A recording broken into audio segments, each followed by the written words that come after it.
Bro ஒரு help bro. சொல்லுங்க bro. என்ன ப்ரோ? இந்த ஃபோட்டோவில் இருக்கவனை பார்த்துருக்கீங்களா ப்ரோ? இல்லை ப்ரோ, நான் பார்க்கல ப்ரோ. ப்ரோ என்ன ப்ரோ போகிறீங்க? இந்த ஃபோட்டோவில் இருக்கவன் யாருலாம் கேட்க மாட்டீங்களா? அதை தெரிஞ்சு நான் என்ன ப்ரோ பண்ண போகிறேன்? ப்ரோ என்ன ப்ரோ? யோ என்னைய அழுதுகிட்டு இருக்க? சரி, யார் இவன்? என்னாச்சு? ப்ரோ நான் ரோட்டில் போயிட்டு இருந்தேன் ப்ரோ. அப்போ இவன் வந்தான் ப்ரோ. வந்து ஃபஸ்ட்டு என்ன தெரியுமா ப்ரோ கேட்டான்? ப்ரோ அங்கே பாரு ப்ரோ, கார் போகுது. ஏச்சி யோ தாயலி, என்ன பண்ணிருக்க? கிஸ் கொடுத்துட்ருக்க அப்படின்னு அவன் எனக்கு கொடுத்தான் ப்ரோ. சரி, அதெல்லாம் எதுக்கு ப்ரோ என்கிட்ட சொல்லிட்டு இருக்க?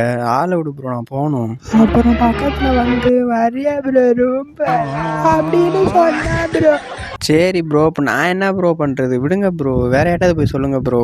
வாங்க ப்ரோ ரூம் போவோம். அவன் சொன்னதெல்லாம் நான் செஞ்சு காட்டுறேன் ப்ரோ. டே வானவில்லடா நீயே. ஏன்டா வானவில்? அவன் இப்படி பண்ணா அப்படி பண்ணான்னு சைஸா மூவ் பண்ண பார்க்குறியா? தாயொலி, வேற யார்ட்ட போய் வச்சுக்க. அப்புறம் இன்னொன்று பண்ணான் ப்ரோ. அவன் இதை பண்ணா அதை பண்ணான்னு என்னையுமே பண்ண பார்க்குறியா? காய்ஸ் கொஞ்சம் பார்த்துருங்க, வானவில் தாயலிலாம் இருக்காங்க ப்ரோ. அப்புறம் இப்படி துரத்துறான் ப்ரோ. துரத்திட்டே போய் கும்பிட்டுருக்கான் ப்ரோ. எடுத்து கும்பிட்டு கேட்குறேன்டா வானவில், என்னை விட்டுறாடே வானவில். அப்படியே சப்ஸ்கிரைப் பண்ணலாம்ல? இல்லப்பு, அது முடியாதப்பு.